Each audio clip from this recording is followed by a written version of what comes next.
Well, folks, it's time to kick it old school. Yeah.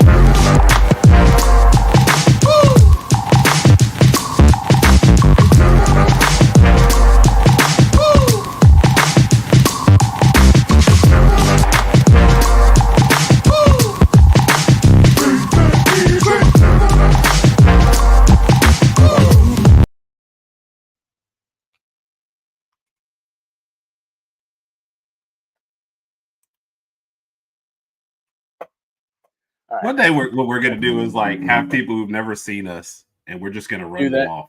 Yes. Who are these people? I have a feeling that's going to be coming really, really soon too. So, wow. Anyway, Herb, how are you doing on this beautiful Tuesday evening? I've been better. Okay. I'm still getting over a little sickness from last week. All right, we have some friends who are on at the same time. I have to go show them some love real quick, and I kind of like them more than I like you. No offense, Rodg. So.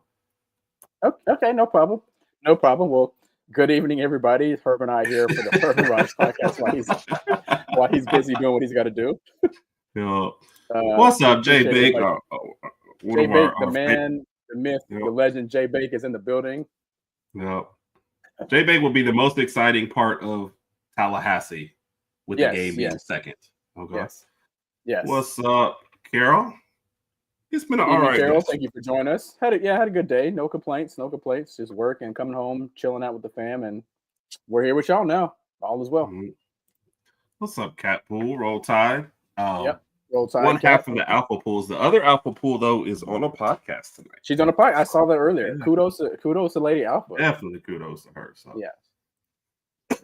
Please. Yes. Please. It's an important guest. It's an important guest, so you got to dress up a little bit more. Don't let him know that usually it's just a t-shirt and whatever I found over here. So he don't have to know that, right? So, and what's up, Denise? I don't think we've seen in there. Or do we? We've seen her a couple of times. I'm sorry. Happy Taco Tuesday to you as well. Happy Taco Tuesday. Taco Tuesday. Thank you for joining us, Denise. We appreciate you. And Brian, of course, we'll hold your comment until we get our guest on the Again, everybody, like, comment, subscribe, do everything you can. We're still aiming for 400. We will get there very soon. We appreciate the support. Yep. All right, Rodg. What up? Very, very special guest. Very, very fun person. We're looking forward to this one. Kind of looking forward to it. Let's be honest. Anytime you bring on somebody from a team that beats you, it hurts. And anytime you bring on somebody from a team that was the most painful loss you had the year before, it really hurts. So with that being said, we really had to think about this one before bringing this gentleman. We really talked. Herb and I went back and forth. I was like, "Oh man, we got to do this," because we know that 2024 game is going to come up. It has to though. It has to. Anyway, all right, Rodg. So this guest, Rodg, this is the person who actually initiated the trade for SGA to the Thunder. Oh, okay. This is the person that brought it, right? Yep, sir. At the end of every year, Venables has to sit down with him. Yeah. And he's the one that determines if he comes back for the next year. Gotcha. Yeah, very, very important, right? And the Sooner Schooner, he actually rides this to work every day. Yes, sir. Oh, wow.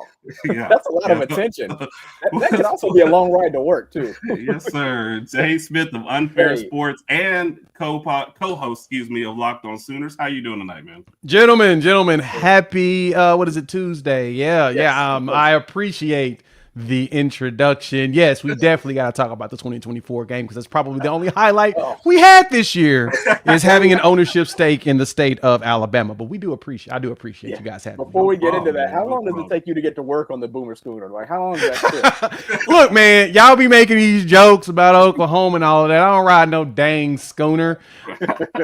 In theory. In theory. No.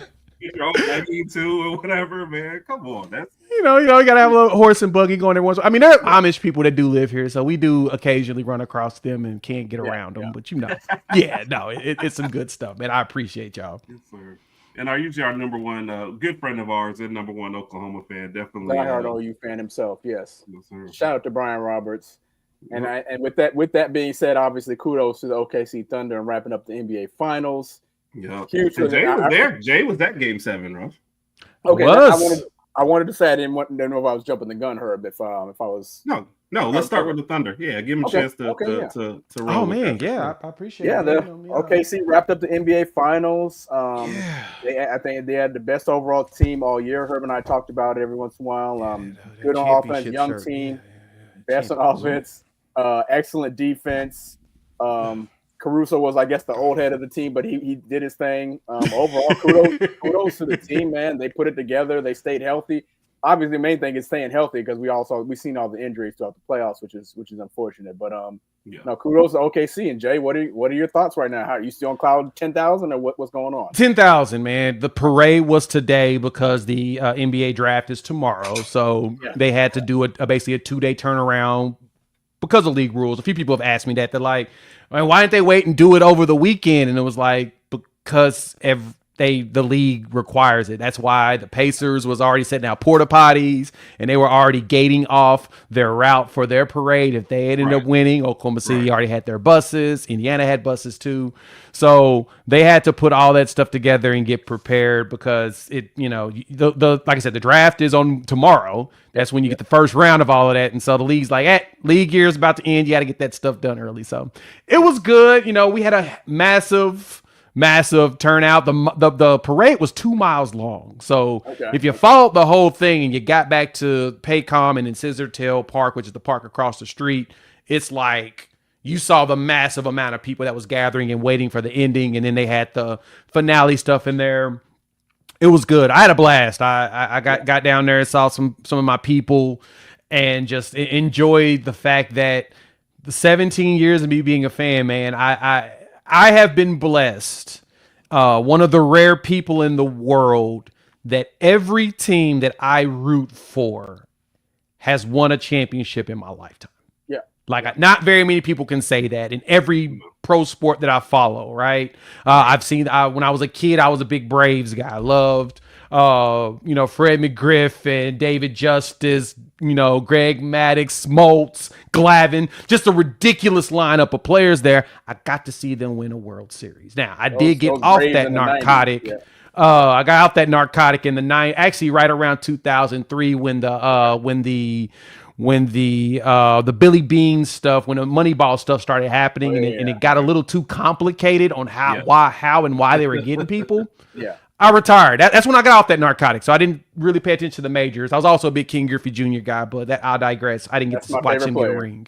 Right. The kid was it, right? Yes. But the teams that I rooted for, I've got to see it. I got to see the Sooners win it. My NFL team is the Tampa Bay Buccaneers. I got 2 rings with the Bucks. So I've been blessed. Now my Thunder got it, and the minor league team, Oklahoma City Blue, they won a championship last year. So I've got to see every team that I keep up with actually get a championship. And now I can say I can rest on a grateful universe, similar to Thanos when he went out there to his garden. Are you saying you're not going to be one of those fans that immediately forgets it next year and wonders why you're not winning already? No, see, exactly. I am the opposite when it comes to fanship on that capacity. No, my team, I have no reason to act like that now that we've got a ring. Now, when it gets to, it's been 17 years. Right, the team's been around. 2012 was the first time we went to the finals, and I told myself, I was like, I'm gonna go down, hang out downtown, but I'm not gonna try to find anything. I'm not gonna spend $500 on a ticket. Nah, I'll be all right. They'll be back. And guess what? It took 13 years to go back. So I learned my lesson. I'm gonna find a way to take my butt to the game. And luckily, I have a buddy that worked there who could help hook your boy up. So I was able to go and see it in person. I was able to spend some money and go and physically see it and say, you know what? I saw the playoffs. I got to see him win a championship, but the feeling is just, man, I'm still on clouds. I'm still floating. I ain't really slept in 3 days because it's still just weird to say the Oklahoma City Thunder actually finished it up. Just crazy, man. Awesome. I would have never thought that this Thunder would win one and like the KD led one would. Yeah. That's just a weird feeling to me. Yeah. You would have never thought injuries would derail a squad, but then here we are. I've actually seen injuries derail multiple teams that I root for. We'll talk about that in a bit. You're right. Well, let's say hello to a couple other people, and then we'll just kind of get into it real quick. What's up, Unfair Sports? How are you? Oh, thank you for joining us. That's me. That's yours. That's me. I came in there. I had to go in there and speak to the people. My bad. Hey, yes. Thank you for in the joining middle us. of it, I was like, "This sounds so familiar." Continue to join us in the future. We appreciate y'all, man. Heck yeah. That's him, Rod. Like, subscribe. Unfair Sports is his network. Yep. So, Yep. And then what's up, Nate Dogg? How are you doing? Nate Dogg in the building. And of course, you got your hater in there. Bevo, the Texas guy who follows around some Alabama podcasts for whatever reason. He follows a lot. I see him in my videos. Okay. I see him in my live streams. That's the one thing I will give to Bevo. He is one of those. Let me see. He is unapologetic, and he is He's an equal opportunity hater. The man will go everywhere. I've seen him meet him in person and see like what kind of shirts does he have in his closet? Like what? Right. Full time. Like he's a full time. He's full time and he's unapologetic and he doesn't discriminate. He doesn't discriminate. He goes to every team. I think he actually is in just about everybody's stream. I think they live on YouTube. Yes. As a full time hater. Yeah, right. I think he's probably at the Player Haters Award ceremony that's coming up July 4th. You know, they go in there, oh man, hate. Yell out at somebody's corny. That's what he does. And I appreciate it. Like I don't even get mad when I see his name anymore. I just be like, when he popped up on here first time, I felt like we had made it. I was like, okay. That's exactly what Herb said. I said, Bevo's in the chat. Well, okay, we appreciate it. Yeah. Bevo's bodyguard. If Bevo's bodyguard shows up, you have made it. You are now on the radar of the people that consume college football content. So congratulations, gents. You have made it. Appreciate that. We appreciate it. Validated. Yes. The Braves, yep. Those are some good times for the Braves for sure. Oh, yeah. And this is the network that brought us in and sponsored us. So he's giving you one time boom. Alabama Standard. Good folks. Good people. My boy Ty be over there too. So yeah. Okay. Oh, it hurts to see that on the screen. Oh. And what's up, Hunter? Roll Tide. Hunter the Bama fan. Appreciate you, man. Oh, definitely. So just starting with last year, like you said, with kind of a couple ups and several downs. But with the way like the offense was kind of decimated, and transfers and everything, how hard was it to really evaluate last year for the team and for Venables as a coach? I'm gonna be honest, it was actually a lot easier than you think.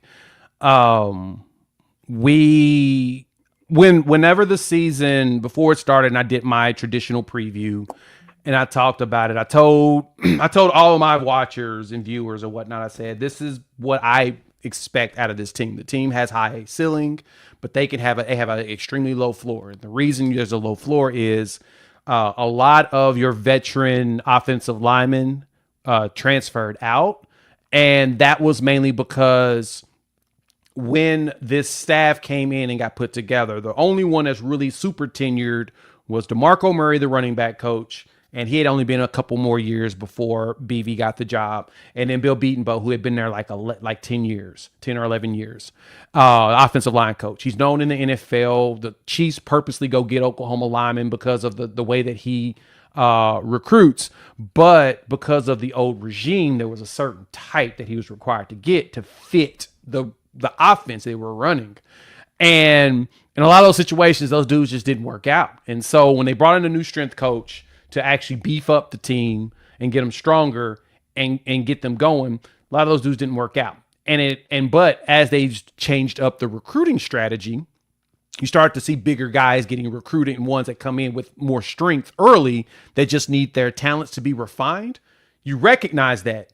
And then because of that, this staff liked the recruits they had. They were like, yeah, we're going to probably play with our young guys instead of you guys. And so you start to see a bunch of them transfer out to the point of, I think, two went to actual P4 schools. One went to South Carolina. He didn't play. One went to SMU. He got a little run, but then the rest of them went to G5s. So that kind of tells you where they were at mentally in that capacity. Well, the line was young. You bring in a couple veteran transfers to help out.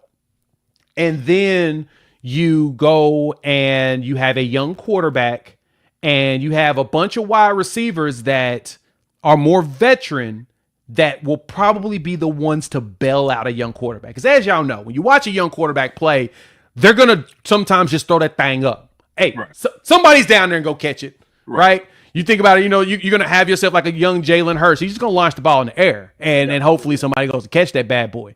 And that was kind of where I was like, okay, your saving grace for is your running back room is veteran, your wide receiver room is veteran. The line's going to figure themselves. They're going to gel out, and then Jackson Arnold will get his feet together. Well, then you went through 4 centers in the first 3 games of the season, and then you started to see a whole bunch of offensive linemen get hurt. That's the worst recipe for any young quarterback out there, period. Then your wide receivers decimated. We lost 6 wide receivers throughout the entire season, and mainly 4 of them were gone within the first 4 games.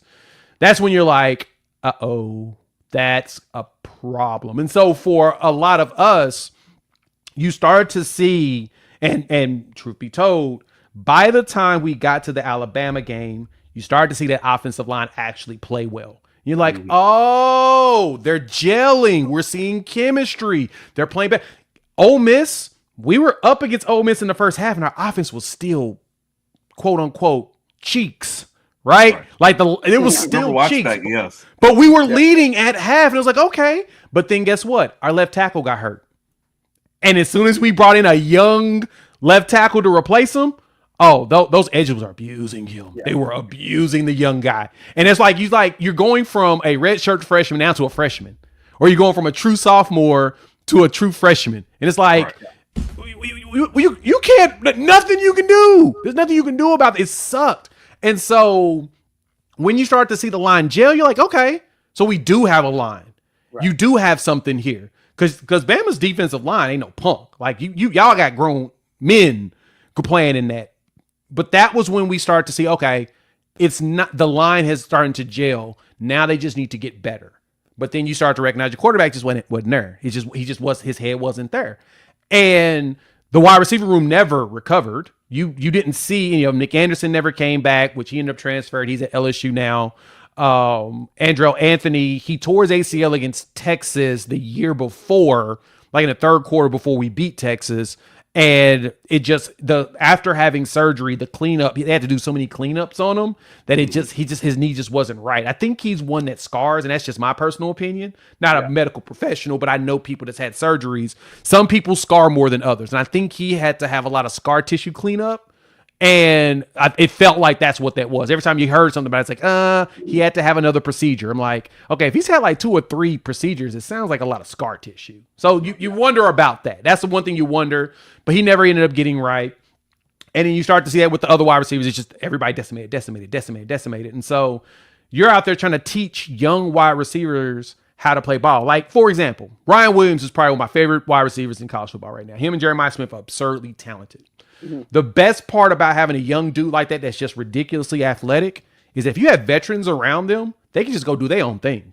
They really don't have to focus on being the tension's going to come to them, but you still got to respect everybody else on the team. Right. Like, the wide receiver room, you have to respect.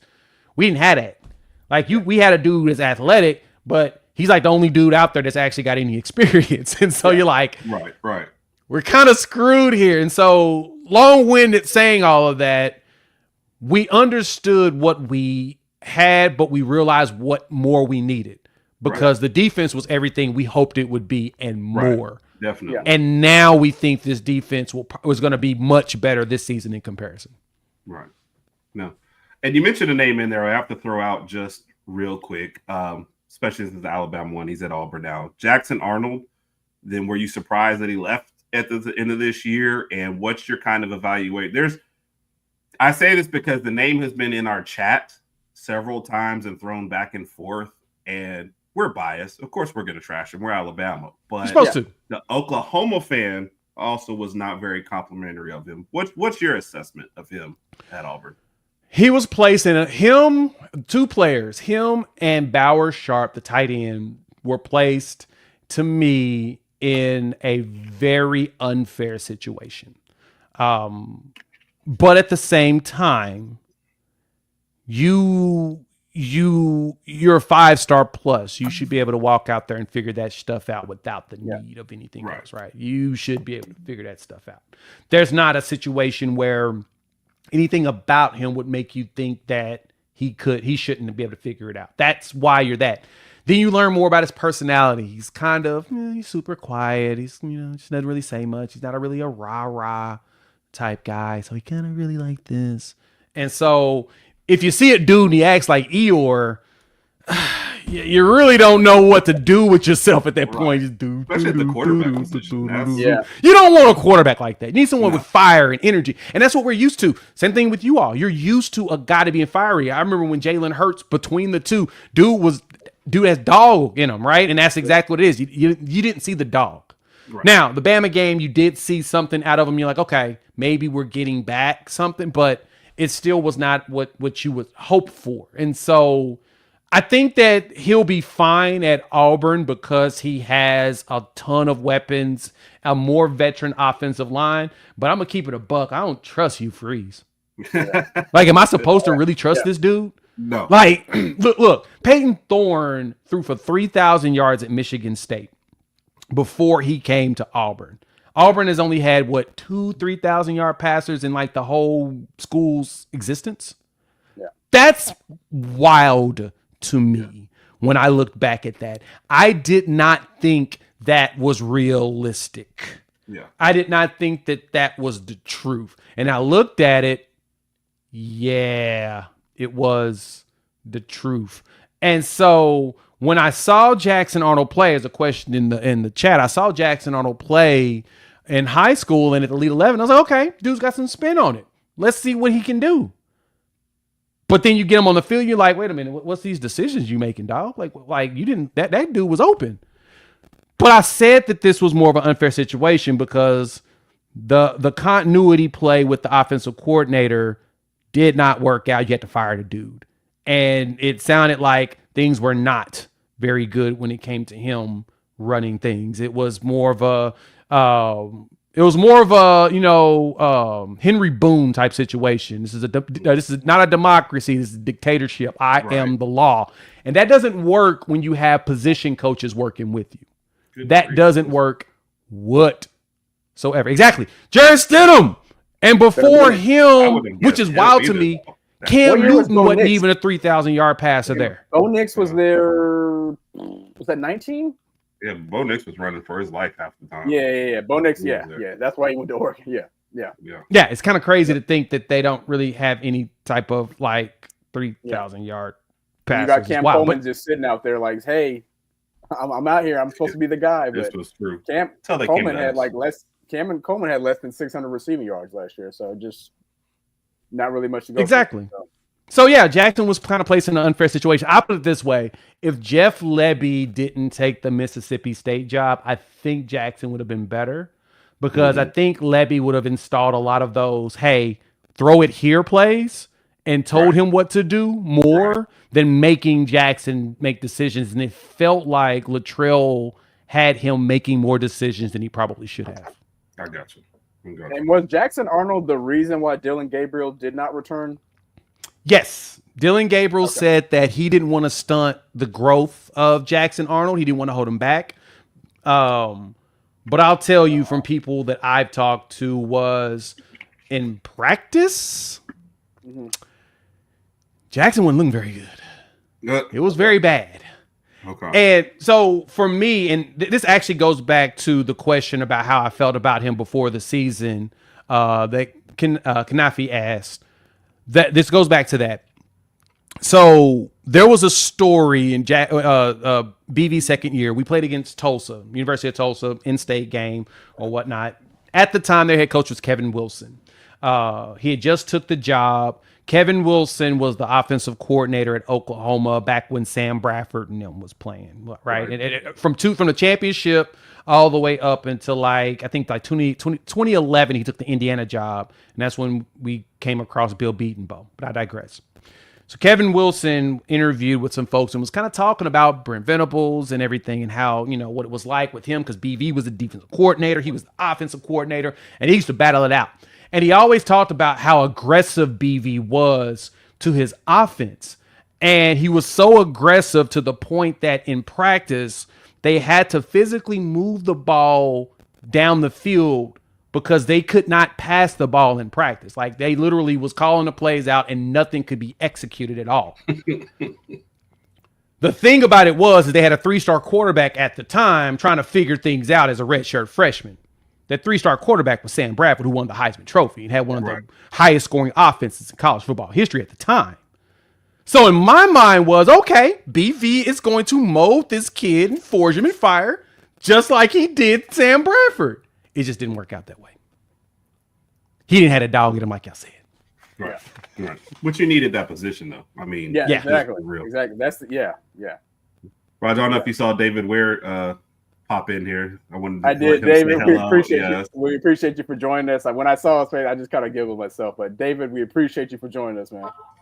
David is a LeBron hater, so usually we get a bad. I'm sorry, Rod. I'm a huge LeBron fan, so whenever we get into that subject, David just. I'm like, all right, cool, bro. I've heard it all, so it's all good. It's all good. Yeah, you know, it is. Everybody can't be fans of everybody, which kind of sucks. But I totally, I get it. Yeah. My favorite is when he insults LeBron and we're not even on that subject. Like right there when you're talking about Jackson Arnold, like LeBron couldn't beat Jackson Arnold. With it's like those what? are my favorite. Yeah. Oh, so he's just having fun, which is what you're telling me. Basically. Yeah. That's hilarious. I love David, we appreciate you for joining us, man. Yeah, always, man. We love everybody out here. So, and Brian had some comments on your OC that he'll play better, and I'm primary to that. So, oh no, I totally agree with that. I think that, but again, I asked the question: can I truly trust? Can I trust Hugh Freeze? Right. Because last season Auburn was pretty veteran. The running back Hunter was probably considered one of the best he was considered one of the top 3 running backs in the SEC. Period. We'll just say that. We'll just not lie. Cam Coleman at wide receiver, really good.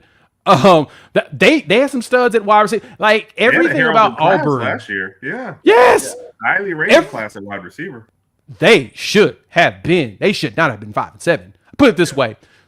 Michael Hawkins should not have walked into the haunted stadium that everyone tells me about and walk out as a win as a true freshman in his first start in college football. That should have never happened. And why does that happen, gentlemen?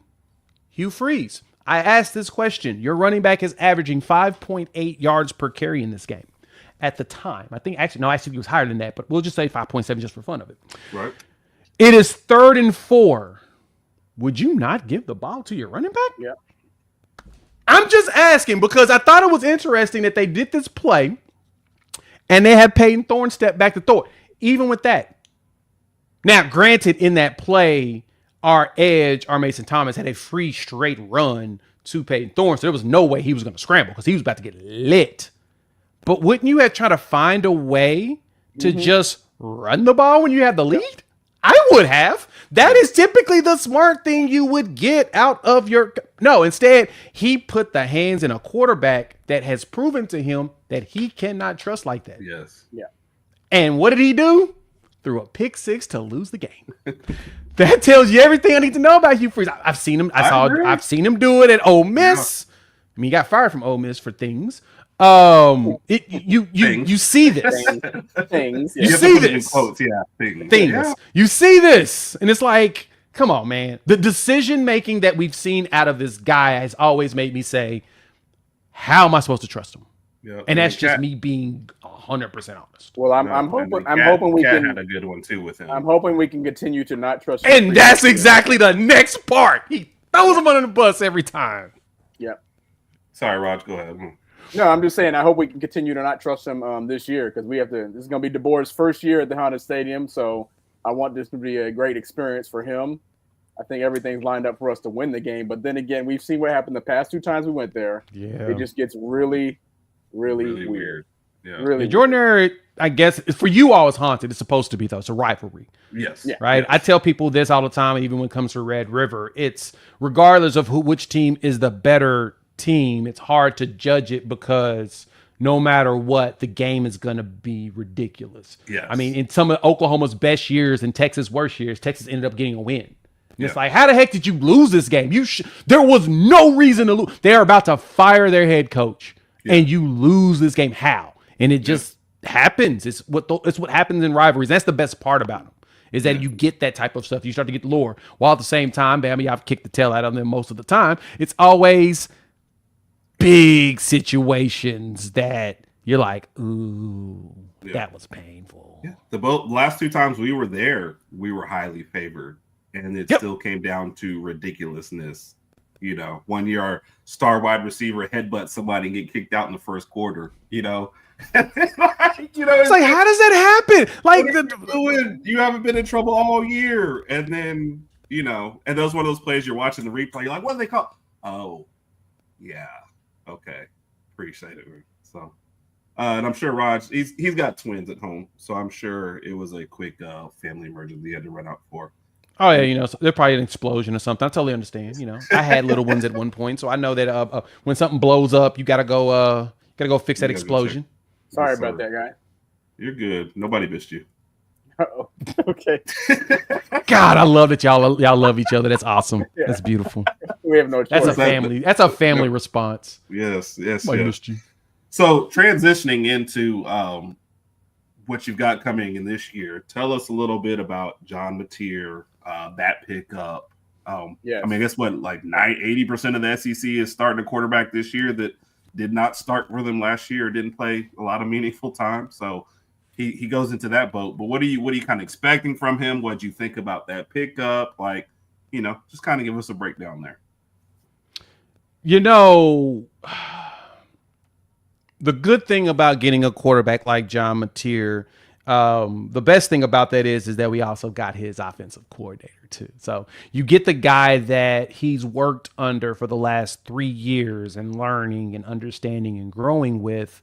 That helps a lot because Ben Arbuckle got Mateer there. He was the offensive coordinator for Cam Ward, who ended up winning being second in the Heisman, going number 1 in the draft. They have that relationship, and Mateer learned a lot from Cam Ward, watching him run around at Washington State, and then him going to Miami and still doing really good. Just unfortunately had a really bad defense.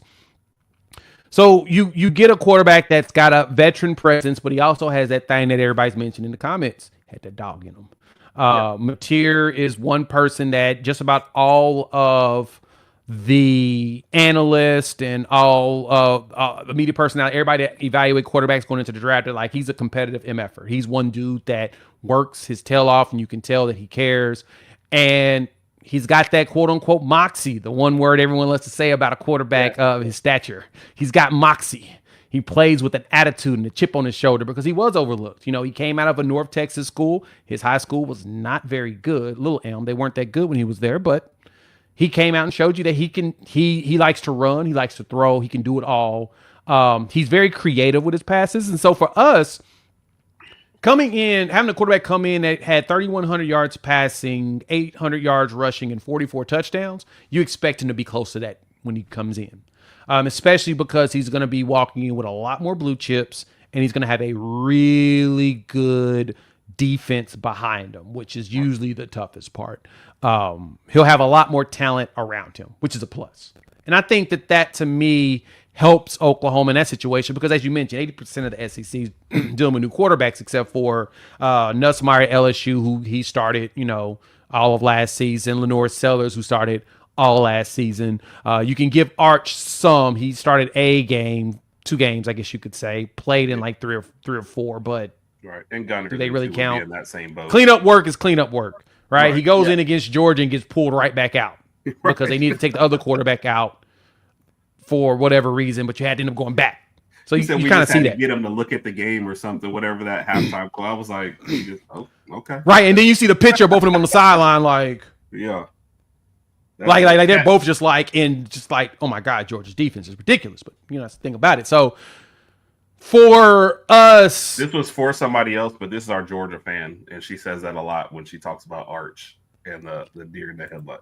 Oh, I'm sorry. Yeah, I said deer in the headlight, not deer in the head, but deer in the headlight. Yeah. I totally understand that, and I mean it's just because it's first time out there really playing, and now I think Arch should be fine. I've always said Arch should be fine. I think he's actually gonna be a really good quarterback.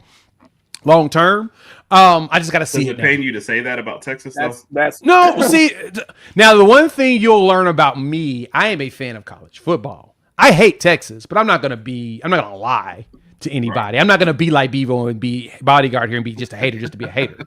right. I think Arch is gonna be really good. I really think he has the tools and the capabilities of it. The question is going to be if it's going to take them an additional year to process everything to be that good. I think their defense is going to be really solid. We'll see if he goes out there and execute. We'll know against Ohio State. That's basically the game that's going to tell us everything we need to know. Because throw them to the Wolves. Yeah. Throw them to the Wolves immediately. Let me see what you got. We're starting where?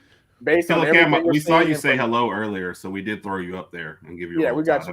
Can we see it? Yep. So we saw. So yeah, we need to see what what that's going to look like there. But again, for the SEC, with having so many new quarterbacks, Tennessee just threw everybody off now that they don't have their quarterback. And I'm just looking at this. I'm like, okay, for Oklahoma this year, you got Ty Simpson, who will be a new starter. You're going to have Austin Simmons, a new starter. Bo Pabula, a new starter. You're going to have Arch Manning, technically a new starter. Michigan's going to have a true freshman starting against us. Auburn's going to have Jackson Arnold if he makes it past Baylor. If not, you'll have Deuce Knight. So I'm looking at this. I'm like, that's like 7. That's all new quarterbacks that we're basically facing, except for Lenore Sellers and Garrett Nussmeier. Yeah. And we put a helmet into the chest of Nussmeier and knocked him out the game. You know, he fumbled the ball. We knocked him out the game, and he took a shot at the end of the season and said, "Screw this, I'm gonna play the rest." And he went back out there and he looked good. I'll give him that. He looked good after he came back from that injury. But for us, it was we've got a favorable situation with a really strong defense. We've had a couple of people say that they think that we have one of, if not the best D-line in the SEC coming in this year. It's going to be a very feisty one, which should get a lot of pressure, which should take a lot of pressure off the linebackers in the secondary. We'll see how that looks. We'll find out after Michigan. But the question around Mateer, we won 6 games without an offense last year. 6. Mm-hmm. How do you win 6 games without an offense? If we have a semi-competent offense, we win 8. We should be able to redo that this year with ease. Right. We should be able to get between 8 and 10 wins this year. Okay. And Bates has been on it, man. He's been developing the hell out of them boys. And what's up, Randy? Randy, thank you for joining us. Another one of our Georgia Bulldog friends in there too. So let me say, what is this? Year 4 for Venables? Yep. What is kind of your assessment? What is your hot seat rating coming into the year? And we'll go into predictions in a minute. We'll pull up the schedule. But what is it you kind of need to see to keep him safe this year? To be honest, and I'm going to ask you guys that in reverse with DeBoer, and now that Ryan Grubb is there, that's a fantastic freaking great. I am so glad that I don't like it because I have to face him, but I love Ryan Grubb there with him because that Washington team was so much fun to watch. I love the way they kicked Texas's tail too. That always warms my heart. But Grubb is really good, so it's going to be fun to talk about in a minute. But for me, for Brent Venables, he's going to get 5 years. I've been trying to tell this to everybody. Unless we only win 3 games, he's getting his 5. He's getting a full 5 before they actually really truly assess. So this season and next season. But my assessment has been with BV is that I think he has the capabilities of being a really good head coach in college football. The main flaw that he has is that he has a tendency of being too nice. And let me explain. When BV took the job and Lincoln Riley left, instead of, and this is a quote from him, instead of doing what Deion Sanders and Coach Prime did at Colorado and kicking everybody out, he gave players a chance. Right. That's not what he should have done. Right. He should have walked in there, looked around and assessed it and said, nah, we about to refresh through the portal. Yeah. Especially in today's landscape, honestly. Right. And the other thing that made it too nice with him is I have this from a reputable source that there were some Clemson defenders that wanted to follow him. Ooh. And he told them no. Stay, be loyal to the head coach that you committed to. And that's the thing he preaches, because he even said this. If I did the same thing that the last regime did whenever I came in and took players with them, I would be no different than that person. I don't want to be that. I want to have as much integrity as possible. Like one player, Jaron Kanik, he was a recruit for BV. BV was on the recruiting trail right when he took the job, and he was talking to Kanik, and he's in Kansas meeting with him, and basically told him, because Kanik said, I want to go play for you. I'm going to play for you at Clemson. He's like, great. He's like, oh, wait, so you get the Oklahoma job. I want to go for you to Oklahoma. And he's like, nope. You said to Dabo that you are going to commit to him. You commit to Clemson and you go there. And he's like, no, I'm not going to Clemson. He said, I can't take you. So what did Jared Kanik do? He walked on at Oklahoma. He enrolled in school and showed up. And they're like, wait, what? And he's like, no, I didn't say I wanted to play at Clemson because I want to play at Clemson. I want to play for Brent Venables. Venables, right. And so for BV, he has a lot of respect for other coaches. He's only had 3 jobs outside of this Oklahoma job: Clemson, Oklahoma, Kansas State. He's worked under some of the 3 of the best minds out there in Bob Stoops, Dabo Sweeney, and Snyder, Bill Snyder. For him, it's always about loyalty, and it's always about the brand first, me second. And so because of that, he set himself back, because you could kind of tell that Lincoln was kind of punting in the way that he was recruiting and doing stuff. At the end of his last 2 years, you're like, this doesn't feel the same. Right. You could feel the punts. The defense was getting worse and worse progressively. Every single year is getting worse. Even bringing it into DC is getting worse. And so you started to feel like there was just something wrong. And so because of that, BV gave everybody the chance. And then the next year you start to see people just transfer out like crazy. And you're like, if we had done this the year before, we probably would have won 10 games. Yeah. That would have happened. But for him, that to me is his fatal flaw, is in this game. And as a human, it's not a fatal flaw. But in this game, in college football, this business is not for those to be too loyal. You got to understand that at a certain point, your job's on the line. And you can't coach up everybody. Say that once you become a head coach, you got to start taking care of yourself and your future. Yes. So you're getting paid to win games. That is what you got to think about. If those players want to come, say yes. I'd be glad to. Let's go. Let's go start something new over here. So I never heard that story, but I mean, I don't understand it at all. But I agree. Yeah. He's got a couple more. Based on what Jay's saying, Venables has a few more years left. And with that being said, let me ask you this, and this may be an early question: if Venables makes it to the 5th year and they don't retain him after the 5th year, who would you like to see take over? And that also goes along with the question that somebody else had. Yeah, winnings. Yeah, he's gonna have to get. Well, the playoffs are gonna expand, and so at some point, I think he's gonna make a playoff. It's not gonna be that hard. He'll get into the 16. I think he'll be able to produce a team to get to the 16. That's not something I'm concerned about. Especially having an offensive coordinator situation with an actual plan. Like I didn't like I thought the Seth Luttrell hire would have been fine if Seth Luttrell was going to run things like Levy did. But he didn't. He completely changed it. And that's when you start to see, oh, yeah, this is why this team is terrible on offense.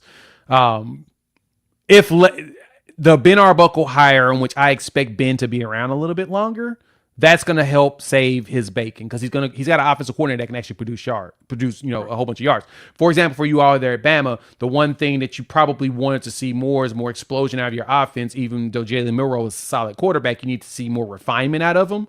You get Ryan Grubb back, and now your offense is going to really look different. Right. It's going to look really good because Ryan Grubb is really good at his job. By the way. Yeah, I don't want to see it expand any more than it is. Me either. I don't. Actually, I would like it to go back to 4. I think 4 was just fine to me. I hate that we're expanding it out. I put it this way. If we when the next decisions come from the playoffs, we need to eliminate going to the major bowl locations for these games. I want them to come back to campus more often. Yeah. I think that if you use the major bowls, you only do it in the Final 4 and 2 and the championship game. Yeah. That's it. Yeah. But everything else on camp, reward the teams that make it into at home field advantage, reward them and the fans, because all that traveling don't work for none of us. We got jobs. I mean, now you just made it too corporate. If you make the games too corporate, it's nothing intriguing about them anymore. Like I can't go to it. I'm gonna watch it, but I'm pissed off because I would like to sometimes go to that game. So, anywho, I'm gonna with you out. I hate the expansion, but he'll make that. Now, Coach, who would I want him to get? Yeah. Somebody threw out Josh Heupel for you. I know, right? Heupel ain't leaving Tennessee, man. He ain't leaving Tennessee. I'm gonna be honest. I want a defensive coach. I would actually prefer a defensive-minded guy leading things and bringing in an OC, mainly because we're used to seeing offensive-minded guys run in and run and run the team, but most of your title guys have been heavy defensive dudes. Saban, Kirby Smart. I mean, Dabo played receiver and DB, but he let his defensive guys run things, and he had an OC that did it. I've heard rumors y'all want Womack gone, so I'm not even going to entertain that. You know what? Some people in Bama Nation didn't really want to give him that 1 year. They saw a few bad games, so they were like, "No, we got to get somebody else in there." I'm fine with them. It was the first year. We got to work some things out, work a few kinks out, but I am perfectly fine with them. I like the way our secondary looks. I think we're going to take over in the defensive line this year. So Kane is good in my books. Yeah, exactly. I'm in the exact same way. And Furry Murray, I know who that is. It's a buddy of mine. I told him about your channel to come check it out or whatnot. That's not how it's run at Oklahoma. You make the playoffs, they're going to be just fine. 8-win seasons that leads into the playoffs. They ain't gonna complain. I promise you that. The question is, how far do you get in the playoffs? Now, as we talked about with expansion, it kind of waters it down a little bit. If you're gonna start seeing a whole bunch of 8-win teams in there, it kind of sucks. It's just not as fun. You lose interest in it. But at the same time, you water down the regular season for sure. Take away from some of those games. I'm like, right. I want conference championships to matter more to me personally, and I actually hated all the expansion of the realignment for the most part, but I get it. Everybody wants money. Now, Herb and I were discussing that too. We were when we give our predictions on Bama, it's always the same prediction, but I never really mentioned the SEC championship. If we make it, fine, but ultimate goal is the playoff. Yeah, right. So I need the SEC championship to matter. I need that to matter. I need the Big 12 championship. I need the Big 10. I need those to truly matter and make you feel like it means something, while at the same time, the big problem is Ohio State didn't even win their conference championship and they won a natty. It just is what it is. Yeah. Having all the champions lose in the first round didn't help. And then having all the other teams that started off, it's like you mentioned, one of the points you made before. I love that other group that was right there, the 5 through 8, they all had home games on campus. And that was a trade-off for not getting the first round bye. That was kind of huge to me. I'd love to rather be in that 5 to 8 than that. You know what's funny you say that? It's my favorite thing about that was, and it was the ridiculous outrage by fans of saying, "Look at the cost of these tickets. They're cheap." Is that a bad thing for the everyday fan to be able to go to the game? Right. I don't think that's a bad thing. I think that's a great thing.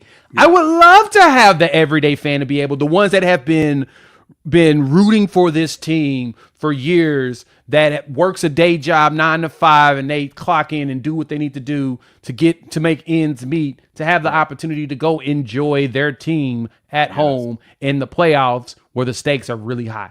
Yes. I like that. And the good thing is that the only good thing about a 16-team expansion is that it will water down prices like that, because it's expensive to keep going to games over and over. So as the games get more and more, they count for more, I guess you could say. As you win more games, more games they go into, they're going to cost more and whatnot, which makes sense. At a certain point, it's expensive. But being able to say you went, dude, that's dope. Yes. I agree. That's a good point. If you have a 16-team playoff as a fan, you're going to have to look at the schedule and say, okay, I can't afford to make it everyone, but I'm hoping we win these first two, then maybe I can make it to that third one. Exactly. Or you say, you know what? I ain't going to afford that third one. I'm going to go to this first one and say I went. Perfect example, me and the Thunder, right? I went to a playoff game, and I mainly went because I said, you know what? I said in 2012 I was going to try to make a playoff game, but you know what? I was like, maybe they'll go back again. And I had to wait 13 years for them to go back. Yeah. No, I'm going to take my tail to a game. I'm going to figure it out. So for a lot of them, that to me, for fans, especially in college football, because you get more fans and it gets expensive and it's only one game, that's something that everybody wants to say they experienced at least once. And if you have the opportunity to follow your team or at least get to one of those games and say, oh, man, I got to watch them make it all the way to the Natty. Man, I got to go to the first game and it was a great game and environment and experience. To me, the fans deserve to be rewarded with that in comparison to the corporations. But, I'll get off my soapbox when 1,000%. We're up there with you. I agree. Yep. I agree. Roger, do you have another question? You want to move on to the schedule? No. Schedule. I'm good. All right. So, got to pull it up. Probably still a little bit too early to kind of really look at it, but you gotta check it out. November 15th is a loss. Come on, we can all agree there. Come on, guys. Definitely a revenge game. Yeah, definitely a revenge game. I am not gonna even pretend like Tuscaloosa ain't tough. It'll be fun though. Let's see. We can start off with Illinois State, then Michigan. Okay, what are we thinking about that Michigan game? So the good thing for us is that Michigan will have a freshman starting at quarterback. Mm-hmm.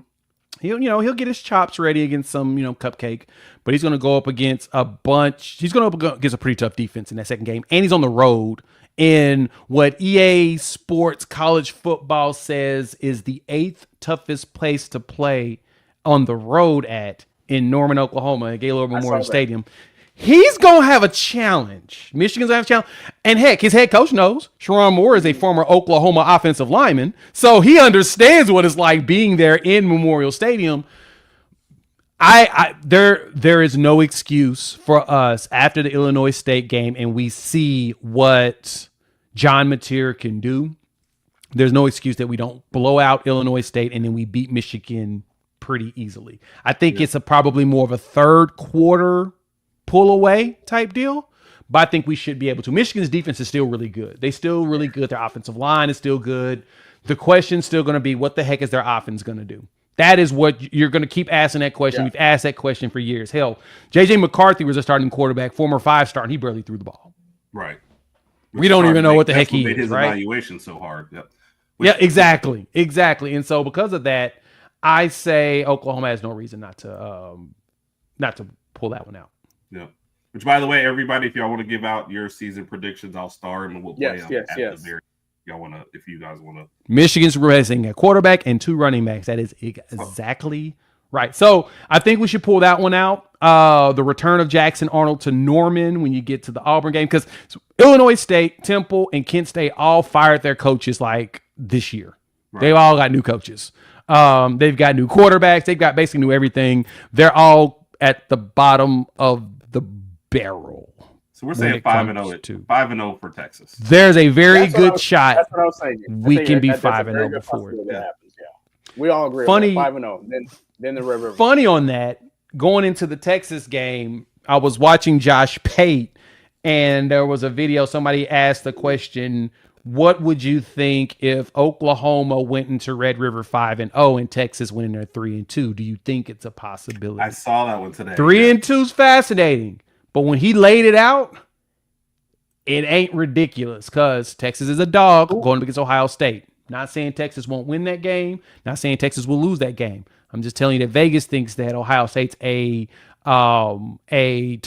field goal and a half better. So that means that they think on a neutral site, Ohio State will be the favorite. Basically, with that 3-point swing in gambling, they think that Ohio State's a favorite at a neutral site. Very fascinating piece. Everybody's high on Florida, and they're going to the Swamp the week before. And we know anytime you go to the Swamp, it's a physical game. Florida's always physical.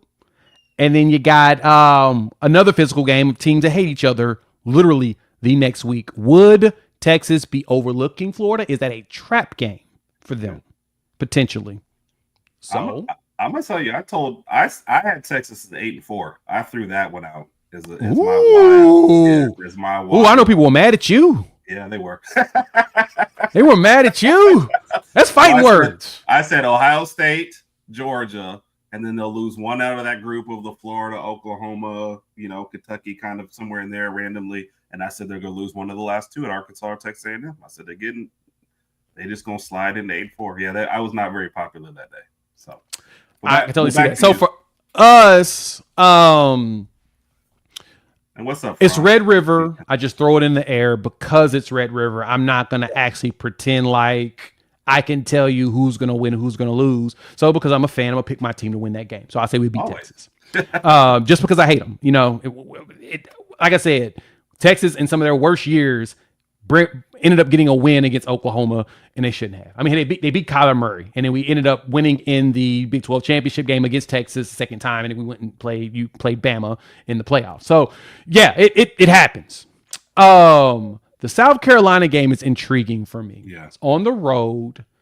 At that point, we'll know if Lenore Sellers is Fugazi or Fuguzzi, if he's real or not. We'll know more about him at that point. I think that one's going to probably be a tough one. I could see that one be a loss. Especially I don't think we lose to Ole Miss or Tennessee. New quarterbacks is going to be tough. The Bama game's going to be a tough one. It's going to be a revenge game for you all. Yes. Defense is better. You guys look great over there. Appreciate it. Well, somebody asking for you specifically. Oh yeah, that's my boy Brinsky. What's good, G? Sharpshooters Podcast. They do some great stuff over there as well. That's my dude. Love those guys. That's my boy. And I've seen him on Friday nights here on Bama Standard as well. With my guy Jonathan, him and Coach. So yeah, they be doing some good stuff. So make sure you check them out. But when I look at you all versus us, the lean I give to Bama is that it's in Tuscaloosa, and at that point, Ty Simpson will either have it figured out or Keelan Russell will be the starting quarterback. Right. And I love Keelan Russell. I'm going to tell you that now. I was pissed when y'all got him. Talked to my boy Ty about that. I was like, I hate you guys for getting him. I hate your guts. And he laughs or whatnot because I think he was the best in the class, in my personal opinion. Dude's a monster. We ain't losing to Missouri. That we gonna cook them. I'll give you guys the win in that game. Just because it's in Tuscaloosa. I'll give you the home field advantage. We're going to beat Missouri. And honestly, I think we shock LSU to finish the season 10-2 and make it to the playoffs. Yeah, he said that was LSU was either my third shut up, Jarrell.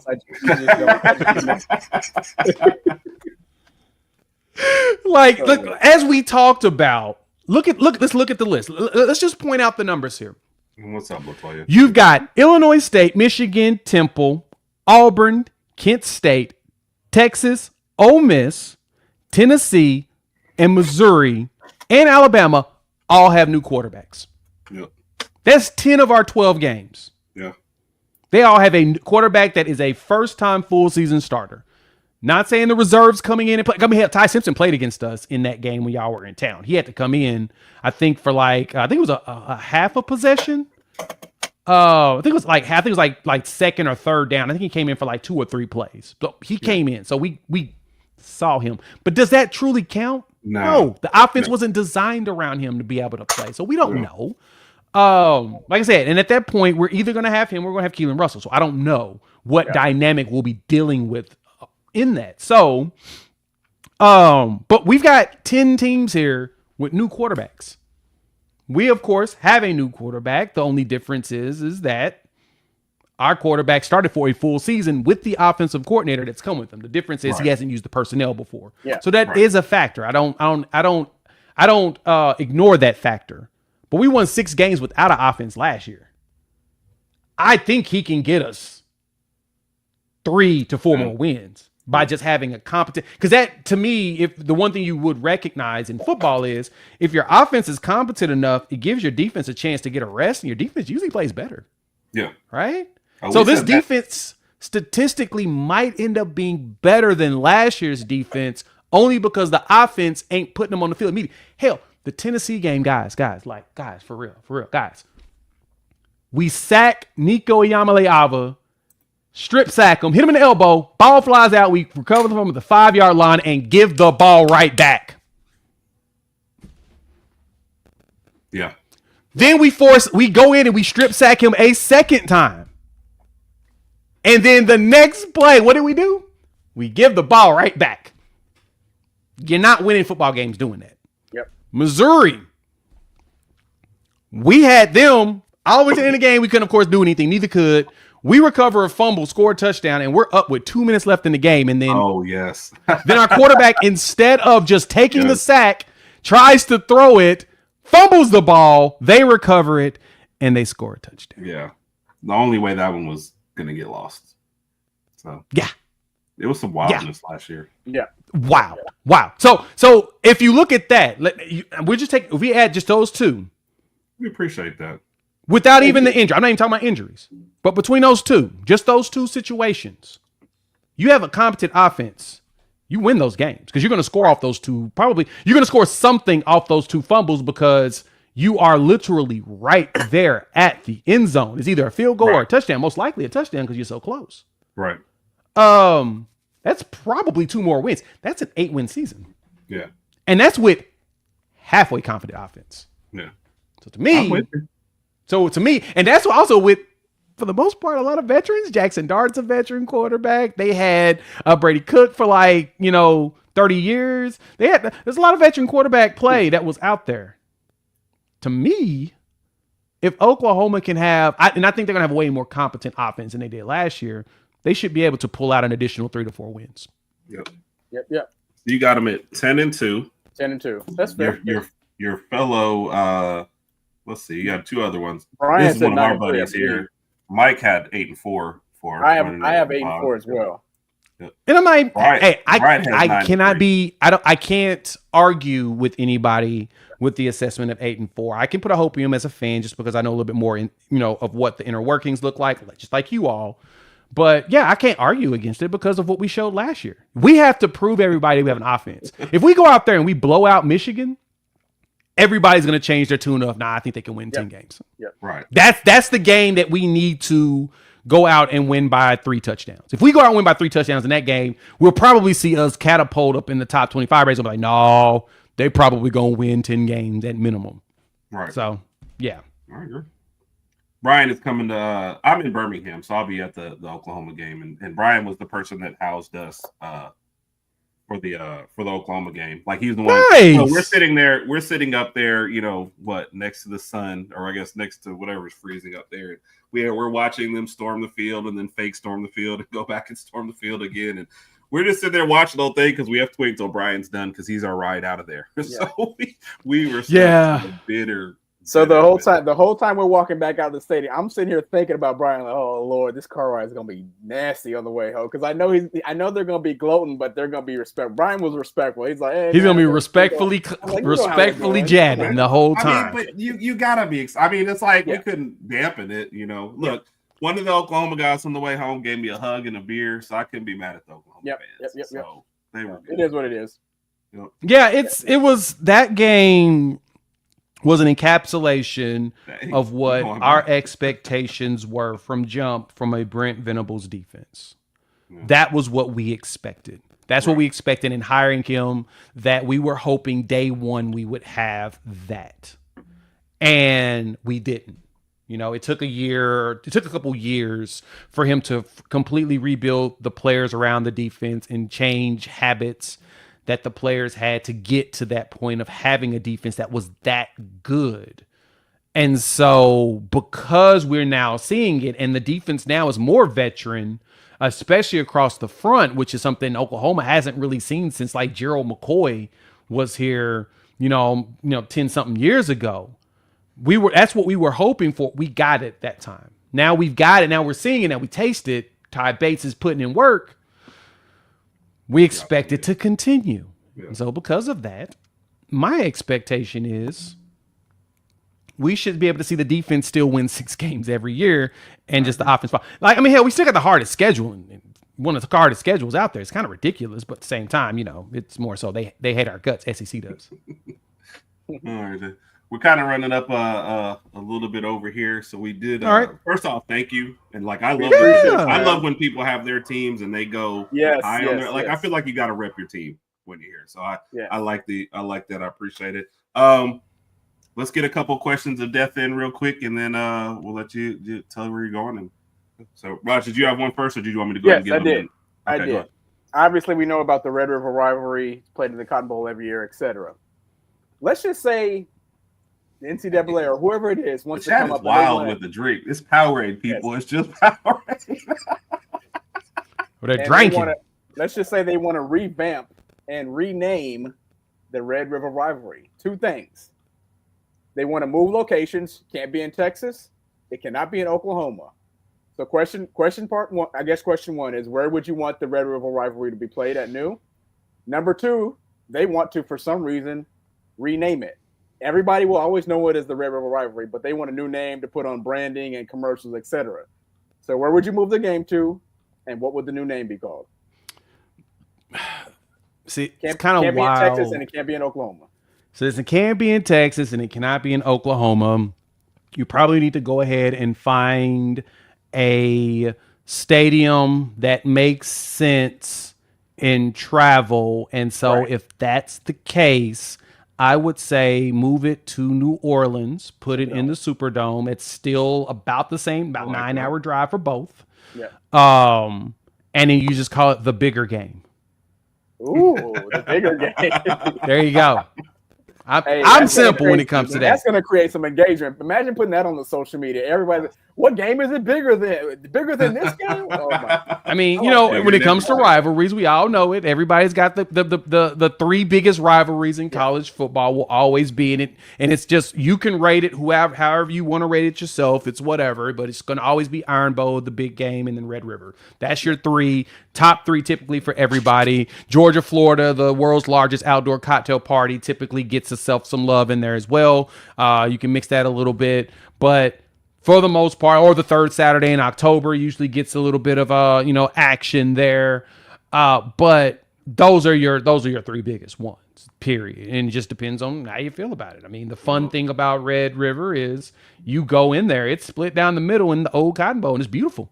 Mm-hmm. It's beautiful when you walk in there. I live in Arlington. Okay. I have never been to a Red River rivalry game. I'm disappointed in you. I know. I'm disappointed myself. Wow. Yeah, I'm disappointed in you too, but for other reasons.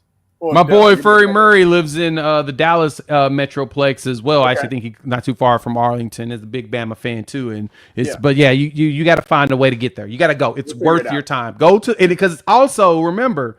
You got 90,000 folks in the stadium, and you still got 100-something thousand there at the fair at the exact same time. So you got Sooner fans, Cal and Texas fans, intermingling and hating each other there while also hating each other on the field. It's an amazing environment. It's just absurdly great. And so, if I had to move it to New Orleans, move it to Superdome, and the bigger game. Yeah, call it the bigger game, just for the fun, just for kids. Well, remember, you said it here first, so if this ever happens, Jay, you can take credit for it. Oh, my goodness. Thank you. He said the McConaughey Classic sponsored by Lincoln. All right. That is hilarious. That's a good one. Hey, all right. We'll put him up there just so he gets his good job, Justin. All right, that's good. Work, play, live, ditch. I'll give you 4 names. You got to pick one of those names you work with. You got 9 to 5, work 40 hours, right? Live, this person's your roommate. Play, this is the person they call you heading out on Friday nights. Ditch, when they call you, you let it go to voicemail. All right.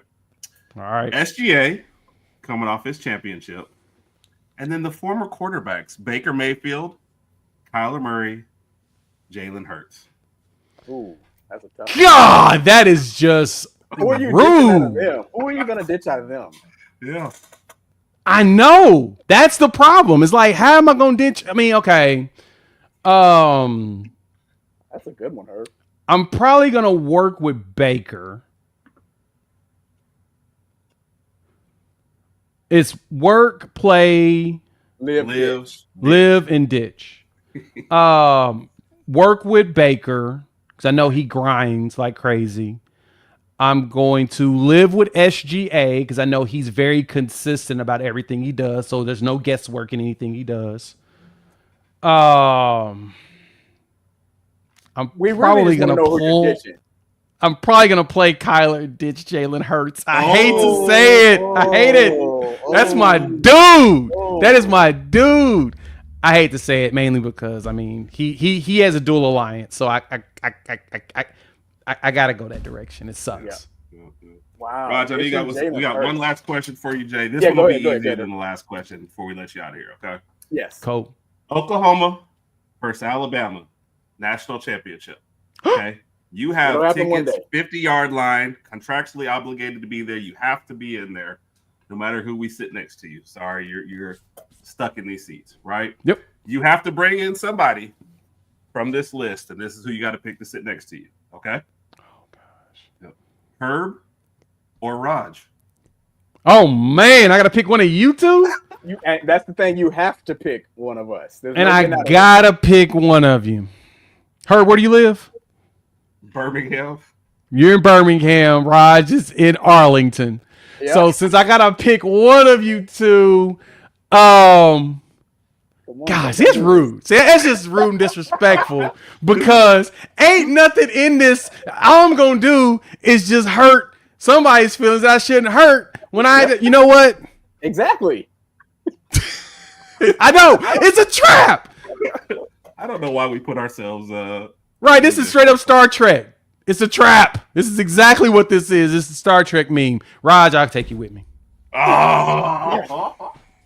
Cause you put me in this trap, Herb. Cause you put me in this trap. Jay, you put that evil on me, Ricky Bobby. You put that evil on me. Anytime you want to be here. My number one guest. Jay, we appreciate you, man.